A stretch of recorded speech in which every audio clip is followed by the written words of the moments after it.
Welcome to the Christian Life Coach Collective. I'm your host, Laura Malone, and you are in the right place if you want to make an impact in your life and the lives of the people around you. Maybe you even want to turn your gift of helping others into an income so you can support your family and your dreams and make a way for your calling. I'm here to guide you because you deserve to have encouragement and resources and somebody invested in you as you go invest yourself into everyone else. Let's dive into today's episode.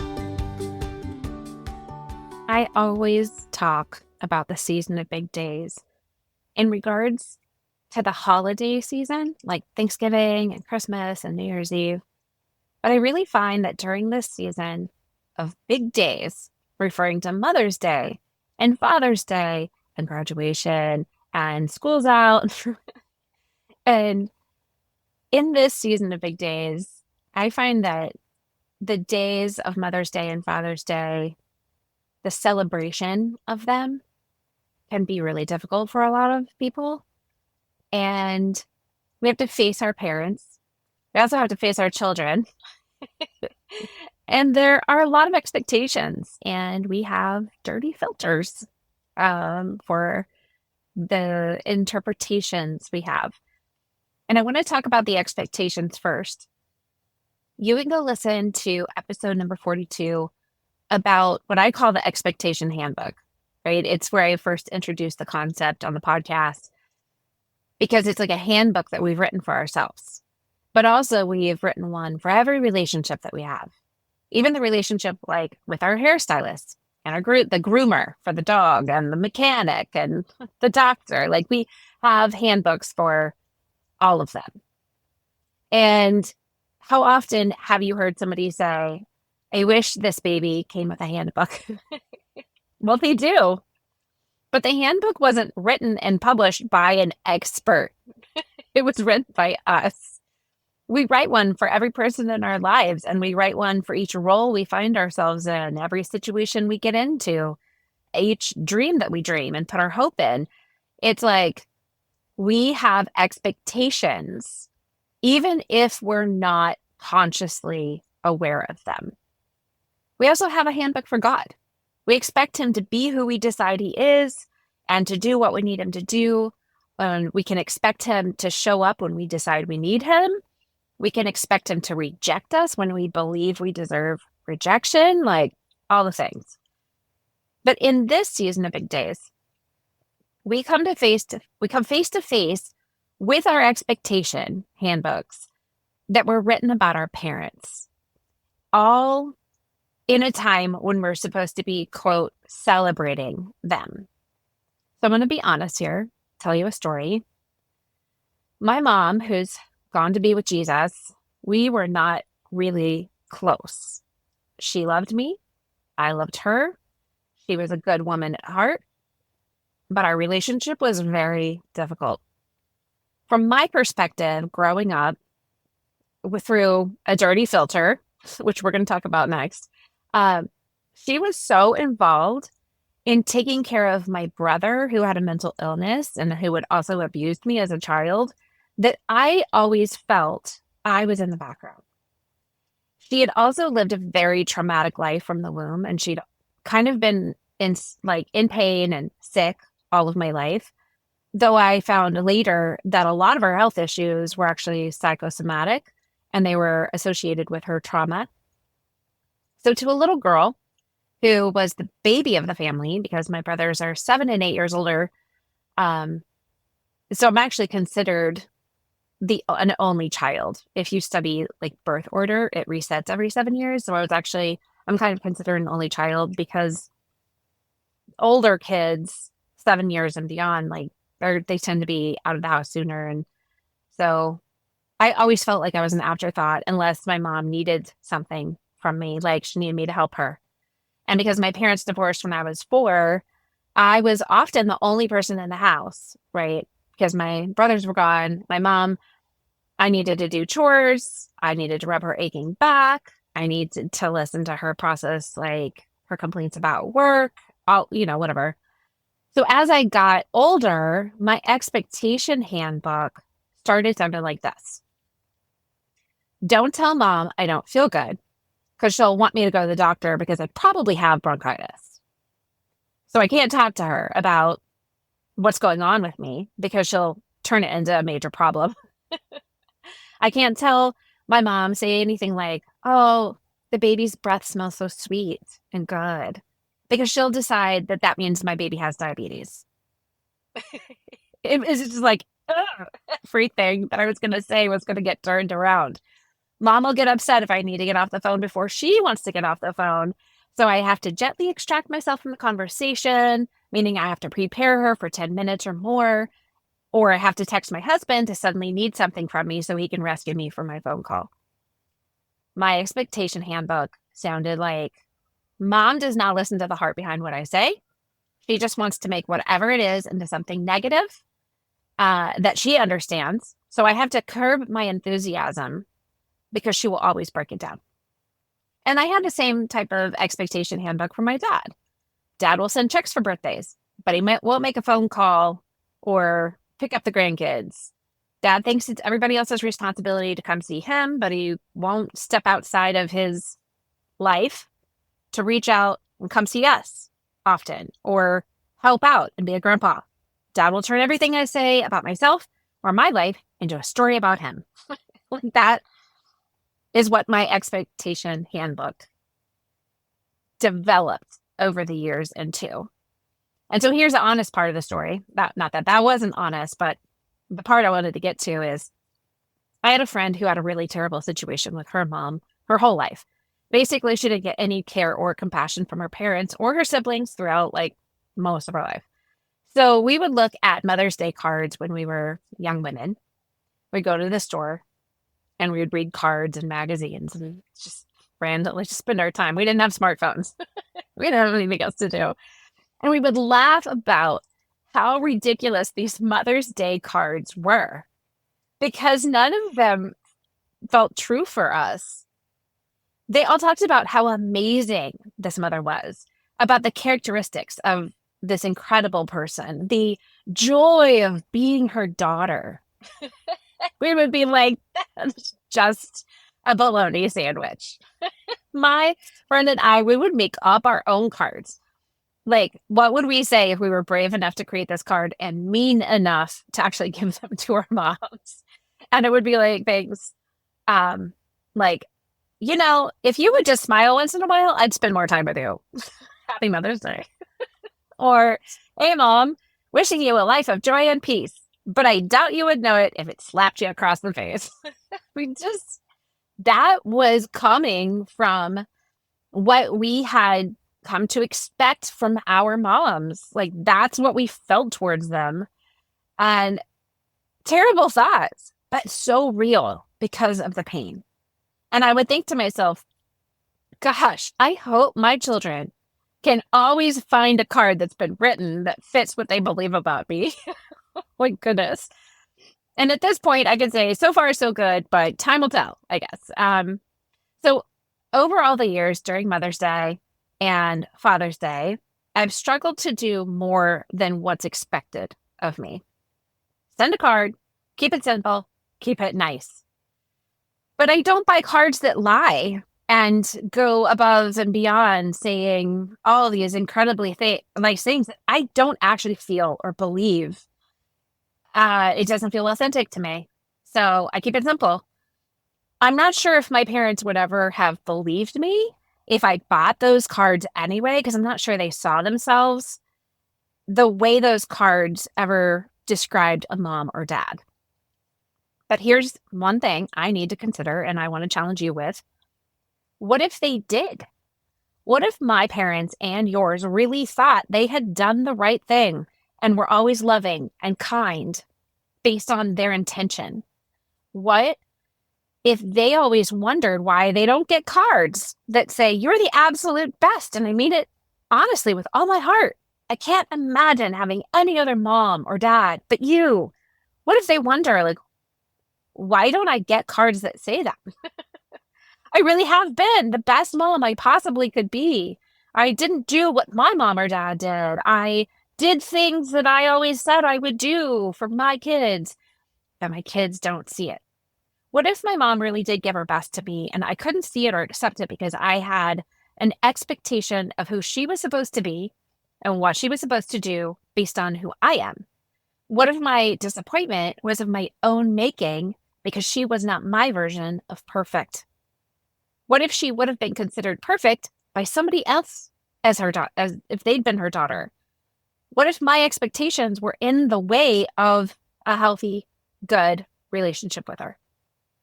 I'm saying what if, but in reality, I understand that the expectation handbook, um, I know that I'm right. There's no what if about it, basically. She did do the best that she could. And no, it was not up to my standard, especially when I was a young woman without kids or teenagers who had never walked a day in her shoes. So, what about you? How much do you live from your expectation handbook that you've written for your parents? And how's it affecting your ability and desire to celebrate them as your mom or your dad during this season? And if you and I were in a life coaching session right now, I would probably walk you through the Pearl practice to help you take responsibility for how you're believing, what your paradigm is, and how the kind of results that that's getting you.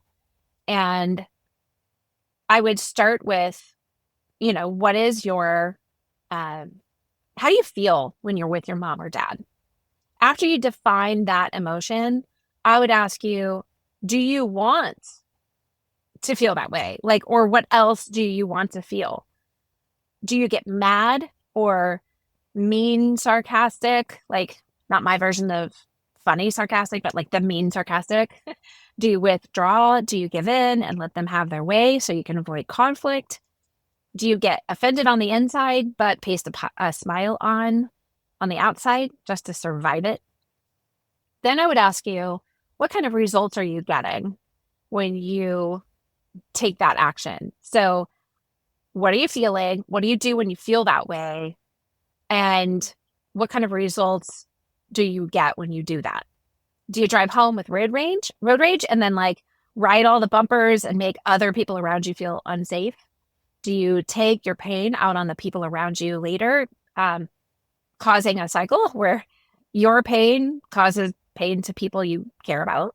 Or do you maybe disconnect to protect yourself? But then you're still in that state when your family says, "Are you okay?" And that creates distance between you and the most important people in your life, right? So then those results, we talk about legacy, which is what you create when you get the same results over and over and over again.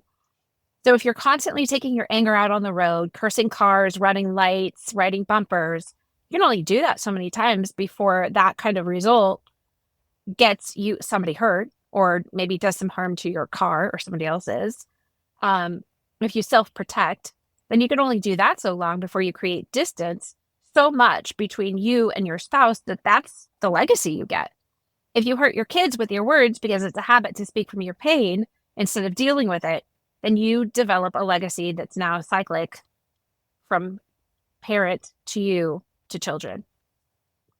After you see how your emotions lead to actions that create results that culminate in a legacy, that's the EARL of Pearl, we would go back to the paradigm that you're operating from and think about when you feel this particular emotion, offense, pain, rejection, abandonment, worthlessness, whatever it is. When you feel that way, what are you thinking and believing? What is your paradigm that leads to you feeling this? And actually, let's define it. If you feel offended because your mom asked about your job, well, what was the thought you had? Was it, mom thinks I should have been in the family business? If you feel ashamed when your dad tells the table at dinner that your brother got a raise, what'd you think? Was it, dad is always wondering why I don't make as much money as my brother? Or my brother was always dad's favorite son? What are you thinking and believing? Because that's leading to your feelings of worthlessness or your rejection or your offense. The thing they said, the behavior that they had, that's not leading to you feeling what you feel. It's what you think about their action. It's how you interpret it. The thought you had is attached to your interpretation, which is like a filter. It's either clean or dirty in regards to the fact of what they said. What your mom said or what your brother said about your dad said about your brother, it's simply a fact. You have no control over their intention when they said it. You only have control over how you interpret it. And I would say we probably have cleaner filters when it comes to like a new person in our life or a new situation we're excited about, because it takes so much work to keep our filters clean when we've been in a relationship with somebody for a long time, like we are with our parents or our spouses or our children. And we have to consider that. You think like if I just go somewhere else, if I get divorced, I can just marry somebody new and start with clean filter, but that's not true. Wherever you go, there you are. You can't get new parents and think, if I just had a different set of parents, then I would choose these people. What you're doing is you're operating from that expectation handbook. You've decided I would be different if I had different parents. And the truth is, no, you wouldn't. You would still be you. You would still have the same dirty filter and the same interpretation. So your paradigm's going to stay the same. And you're just going to learn how to interpret what different parents or a different spouse or a different friend or a different boss would say. You're still going to interpret it the same. And if you don't get your filter cleaned, then that's going to cultivate into the same type of relationship. That's how you find yourself in a new situation having the same problem, is because you brought you with you into the new situation or relationship. So once we've determined what your paradigm is about the fact, like what, mom said you should have been, I wish you worked in the family business with us. That's what she said. You interpreted it to mean, I don't believe in your skill as a musician or an artist. You should have been in the family business. That's what you interpret. That's what you hear. Well, you just have to recognize that what you heard is different than what she said. And you are making it mean this thing based on the dirty filter that creates your interpretation. So once we do the old pearl and we go through the paradigm, emotion, action, result, and legacy, we are going to move on to the new pearl. And this is where you're intentional about what you believe and think, what you feel, what you do, and the results you get. So we start with the legacy. In the end, what do you really want? So if we're talking about spending time with our parents, what do you want to be like when you come home from your parents' house? Do you want to feel free and light and joyful and be forgiving regardless of what they said or did? Do you want to enjoy the rest of your day with your kids, even though your parents were exactly who they've always been while you were at brunch with them? What kind of results do you need to get regularly so they add up to this kind of legacy? So if you want to have joy when you get home after a day with your mom and dad, you need to have joy when you get off the phone, right? Like if you want to feel joy after spending all day Sunday, which is Father's Day, with your mom and dad, then you will need to practice getting the results of not being so angry or hurt when you get off of a 10-minute phone call with your dad. That's like getting the consistent results will create the legacy. And so if you don't want to be operating from the pain on Sunday night when you go back home, you will need to be able to manage yourself while you're with them at breakfast or brunch or, when you all meet up to celebrate Father's Day, whatever you're going to do. That starts with being able to manage yourself on a 10-minute phone call or the smaller things, when you think about your parents even, you probably need to be in more control of what you're thinking when you answer the phone, or be more compassionate with your dad when he starts talking about your job, considering maybe he's just afraid for you because he's not sure about your financial future, because he doesn't understand technology and doesn't get your job. What if that's okay that he doesn't get it? What if it's okay that as a father, he's actually concerned about your financial future because he comes from a generation where he does not understand the way you're operating? And you're not going to change that, but you can change how you interpret this and what you do with it. So, what do you need to feel in order to take that action? If you want to feel patient or gentle or joyful when you take that phone call, what do you need in order to do you need to feel loved, worthy, capable, secure, important? Like, what is the feeling that you need so that you can be patient on the phone call, or so that you can be joyful regardless of what they're saying on the phone call? And lastly, we're going to end with the new paradigm, because we go from L to P in the new pearl. We're intentionally creating a storyline where we are intentional about the legacy we want, the results required to create that legacy, the actions required to take to get those results, the emotions we need to feel that support us taking that action, and then the paradigm we have to operate from that will lead to feeling that emotion. So we're going backwards on the new pearl. The old pearl, you can kind of start anywhere, wherever you have awareness of the paradigm, emotion, action, result, or legacy, and then you just fill in all of them and connect them. But in the new pearl, we're being intentional and we're starting with a future focus of what legacy we want to create in this situation.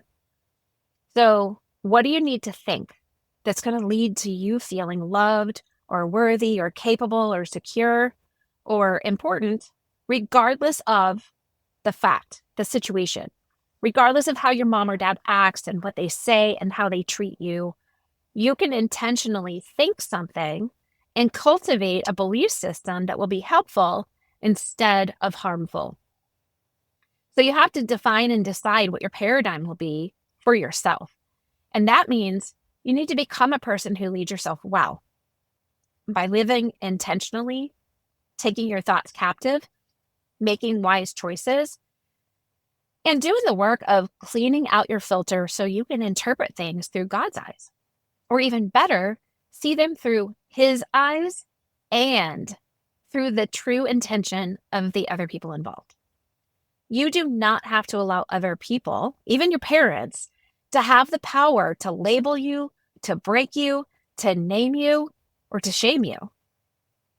And unfortunately, we weren't taught at any age, much less when we were young, that we are the ones with the true power over our thoughts and beliefs. We're led to believe by default that others, especially our parents, have this power.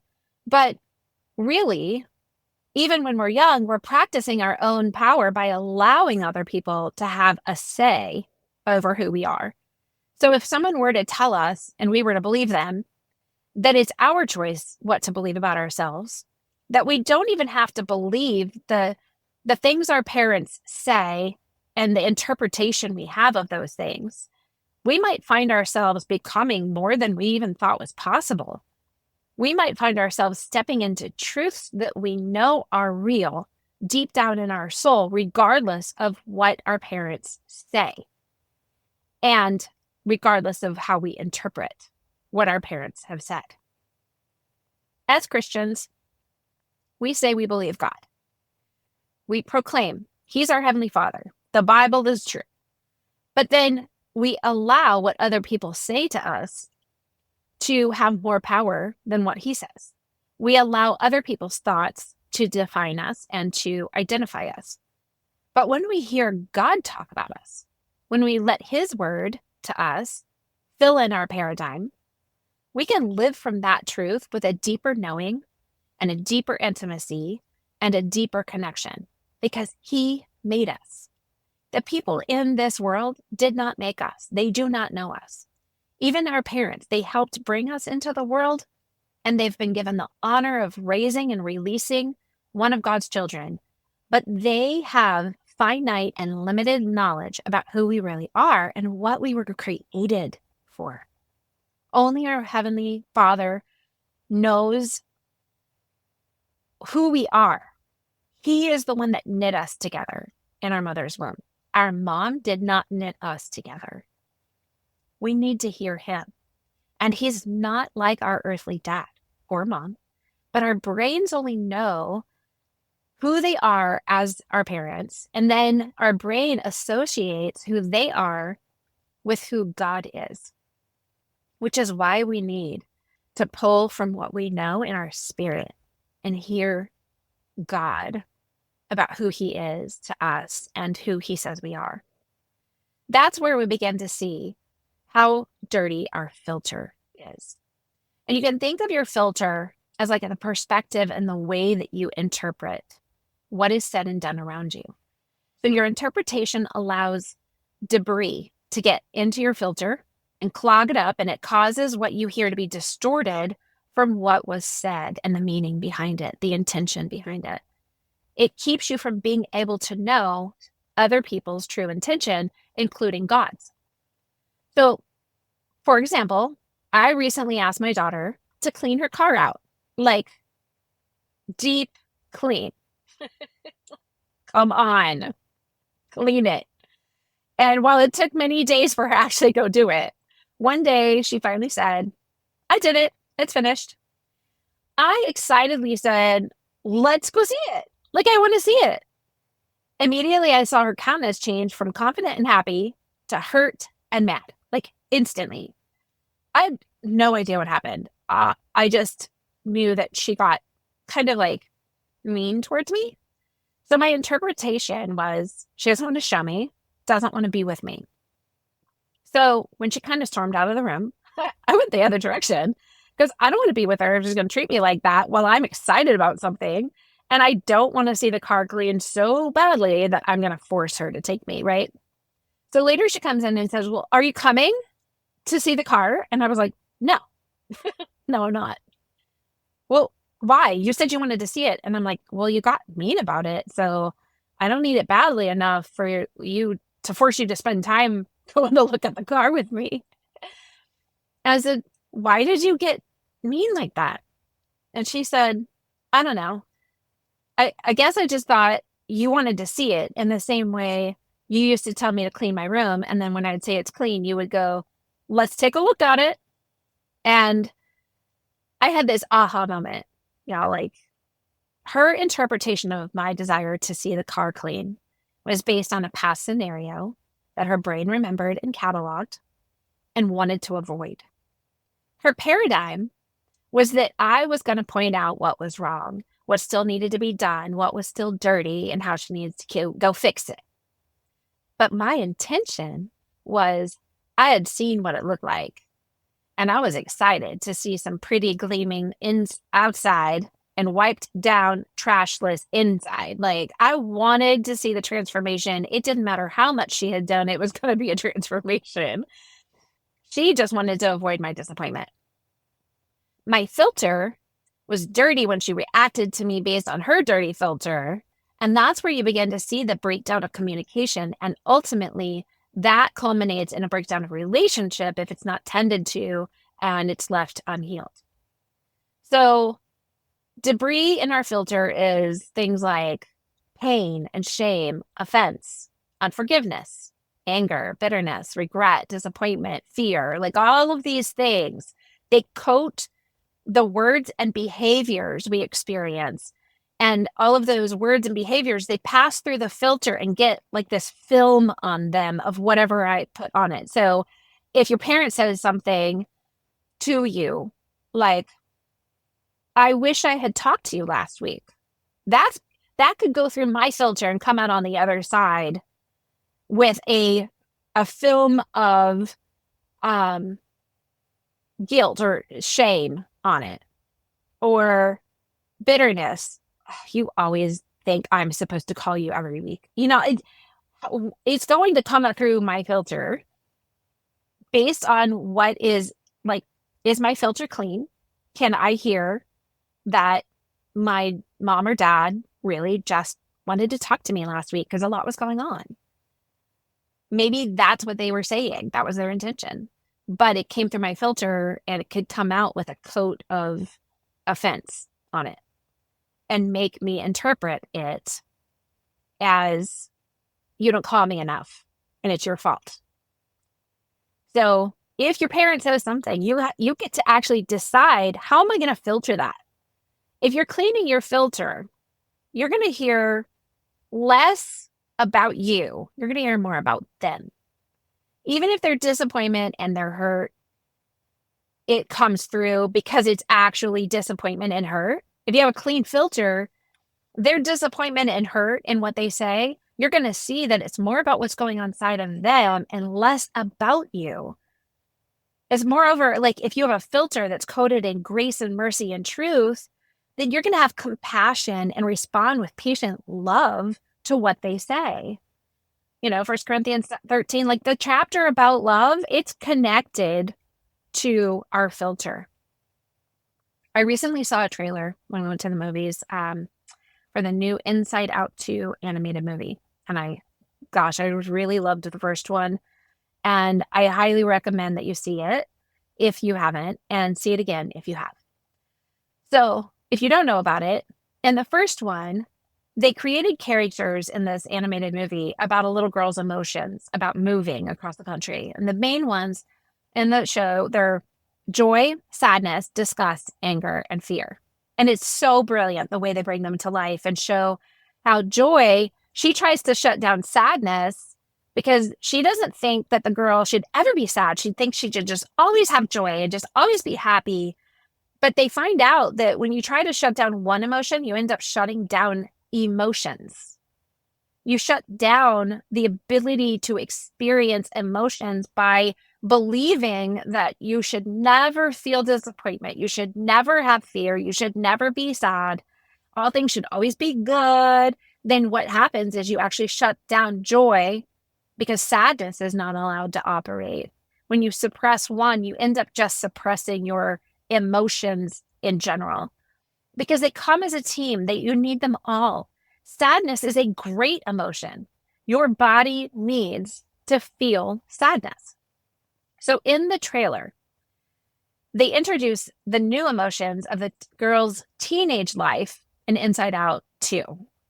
And those emotions they invite, this is so great, are anxiety, embarrassment, envy, and I think it's called ennui, ENNUI, which is brilliant, by the way, because basically it's a sense of dissatisfaction. And oh, don't I know that one in my house with teenage girls right now.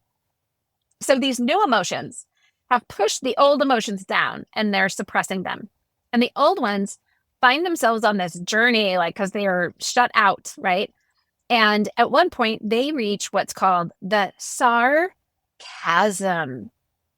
It's like they're like there's a chasm between two places and no bridge, right? So they're on one side of this chasm and they yell across because there's some construction workers on the other side and they're thinking they're going to get help from them. And they yell across, well, Joy yells across, "Boy, are we so lucky we ran into you guys." And on the other side of the sarcasm, because it distorts her words, it's like the filter. They never catch her true intention. What they hear on the other side, once the words come across the sarcasm, what they hear is, "Boy, aren't we so lucky we ran into you guys." And they say, "Boy, those guys are jerks." So they turn around and leave, which leaves anger on the other side of the sarcasm to say, "Boy, those guys are jerks." This is so true of our interpretation, regardless of anybody's intention. What they actually said to them in their minds, I said this, but you responded as if I said that. And it happens all of the time. So before you spend time with your parents, I encourage you to do the work and clean out your filter by spending time in the Word and spending time with your Father God and do your own thought work and take responsibility for what you think and believe, now that you see it influences how you feel and what you do, and that impacts the kind of results you get. And the results you're getting in your relationship with your parents is so important. And the Bible says in the fifth commandment, honor your father and your mother, that your days may be long in the land that the Lord your God is giving to you. That's Exodus 20:12. So even if your parents aren't perfect, because they're not, even if they don't meet all your expectations and they don't follow your handbook, because they won't, even if they hurt you, you don't have to agree and you don't have to follow to be able to honor your father and your mother. So start asking yourself, what if they meant something different than what I thought, what I interpreted? The answer is fully a yes. And I want you to think about it. If flip side, consider if the people around you never interpret your intentions correctly, you would say, that's not fair. You don't know what I meant. You don't know the intentions of my heart. I do. Well, your parents believe the same thing. It's not fair of you to decide what they mean, that you don't know why they are the way they are, what they really mean, why it's so hard to say and do on the outside what's on the inside of their heart because of your own story of hurt and pain. So my encouragement to you today is to walk yourself through the pearl practice as it pertains to the situations and relationships with your parents. If you can't do it in the moment, come back to this one question at least. What kind of relationship results do I want to get from this? You can create those results regardless of what others do, simply by shifting your own paradigm and choosing to lead yourself well. Nobody can actually make you feel any emotion. Your thoughts cause those emotions to rise up. And if you choose to think and believe unhelpful or harmful thoughts, that somebody hates you or they're being mean or they're trying to hurt you, you're going to feel terrible emotions. I'm giving you the power to choose what you think and believe. You can decide to not allow other people's behaviors and words to make you think the way you used to. You can decide to hold on to the thoughts that are true and praiseworthy and helpful and good for your soul. Other people are not in charge of what we think. Most people are barely in charge of what they think, much less are they capable of doing anything intentionally about what we think. They're thinking about themselves like we are thinking about ourselves more than we're thinking about them. I choose to believe that my parents speak from pain and hurt and a lack of knowledge about the truth. And I get to be responsible for what I think and believe towards myself, so that what they say that is harmful has less power or no power at all. But those things in their lives, the pain and the hurt in their own life, their lack of knowledge about who I really am, that no longer has the same power over me that it once did, because I now know it's my life to live. I have the power to choose what I'm going to think and which way I'm going to go. I have the knowledge and the choice to shift my paradigm into something that's helpful and hopeful in my life. And that's going to impact everybody around me. It's going to trickle down and out. I've decided what I want my legacy to be, and I'm working towards creating the results I need to get that legacy on purpose, with self-awareness and observation of myself and cultivated intention. And you can too. So I pray for your summer to be amazing. I pray for this season of big days to be fruitful, that you will know the truth and it will set you free. And I release just a blessing over you, even a mother's blessing towards you. If you've never received a mother's blessing, right now, I bless you. I am a mom. I'm a spiritual mom. I'm a natural birth mom. I'm an adoptive mom. And I bless you to know who you truly are, that you are 100% worthy right now, regardless of your past, regardless of your actions. Your behavior is not your identity. And I call that true identity to rise up within you. I bless you to know what your Father in heaven says about you. I bless you to be full of forgiveness so that you can release yourself from the hooks, regardless of what your parents have said or done, regardless of who they've told you that you are. Those things don't have to be they don't have to have power over you anymore. You can be released right now in the name of Jesus. I release you from the hooks. I release you from the power of that pain, hurt, and offense, the shame and the guilt and fear, even your parents' disgust towards you and your choices, who you are, your character. I bless you to find the truth and operate from that paradigm. If you'd like to work with me and get coaching, become a coach, or start a coaching business, check out all the courses and coaching I offer at sterlingandstonementoring.com, or you can scroll through the show notes to find all the links that you need. I pray that your day will be full of joy, hope, transformation, and the presence of God.